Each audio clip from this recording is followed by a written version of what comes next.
Stitchfix shares soaring today, finishing up more than 15.5% on the back of posting a surprise profit and beating on revenue estimates. Even with today's big gain, though, the stock is still off about 60% from its highs. Joining us now in an exclusive interview is Elizabeth Spaulding, Stitchfix CEO. Elizabeth, welcome back to the show. Good to see you. Great to see you. Thanks for having me, Sarah. So you gave investors a lot to like in this report, especially that surprise profit, the better revenue growth, revenue per user. Explain what's driving these better trends. Is it back to school? Great question. We're so excited, Sarah, on delivering such a strong quarter. 29% year-on-year growth for the quarter. Almost 300,000 net active clients growing in the back half of this year, and really just a sign of the strength in our fundamentals and consumers moving to our model. And one metric I'd love to point out is the revenue per active client, where we crossed the $500 mark for the first time ever. And really, to me, this speaks to the strength of our investments in fiscal year 21 as a whole. This is a year where our whole category has dramatically shifted.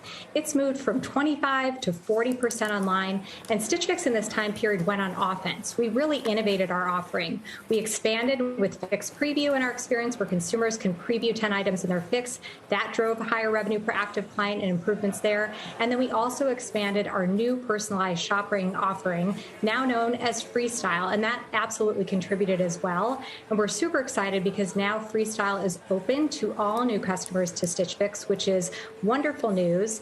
And the profit line also had positives of just outperforming revenue for the quarter, and also, delaying a bit of our marketing spend as we move into the next fiscal year.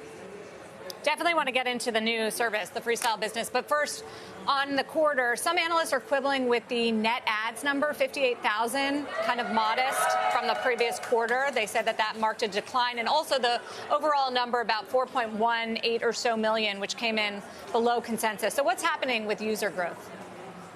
Yeah, I would point out the full back half number is close to 300,000, and Q4 for us, which is over the summer months, tends to be a seasonal trough. We tend to add a lot more clients in Q3, that spring shopping season, relative to Q4. We did deliberately delay some of our marketing spend as we're launching, as you mentioned, our new personalized shopping service, which is Freestyle. And so we kind of saw exactly what we thought we would see and feel great about the migration continuing to our platform. Elizabeth, many would think that your broader industry would be squeezed at the moment because of supply chain concerns. Are you somewhat insulated from that?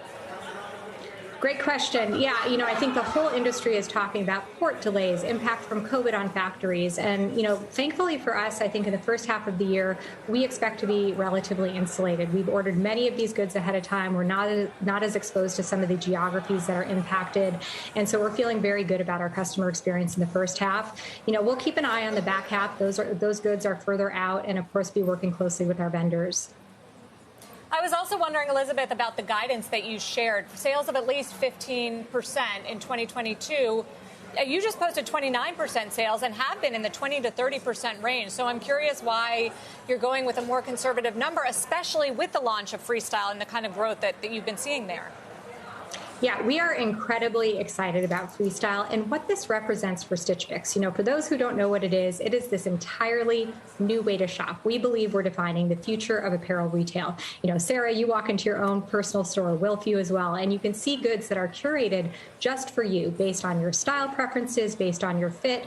A huge advantage we've seen with our current customers using Freestyle, our return rates half of typical apparel e-commerce because our fit is so good. We're not trying to send you 4 items to try on. We send you the one that actually fits. And you can see all of these great items in your own store. That said, this year is going to be a building year of brand awareness. People know Stitch Fix as one thing, and now we're also offering Stitch Fix Freestyle, your own personalized store.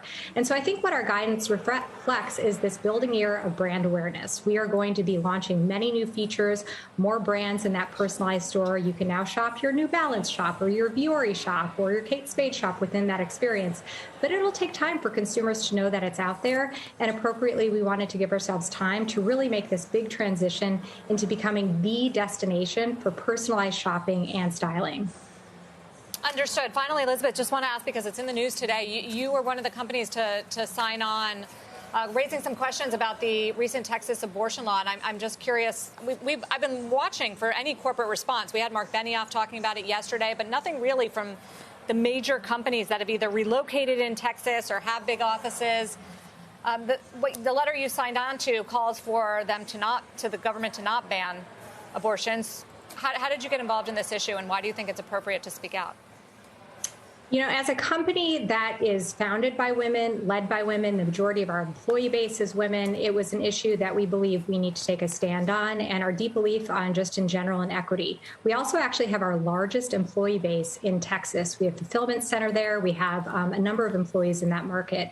And equity is just a topic we absolutely want to stand on and be on the right side of history. And we believe in access to reproductive health care for all women and equal rights for women. And so absolutely was something we felt like we needed to take a stand on.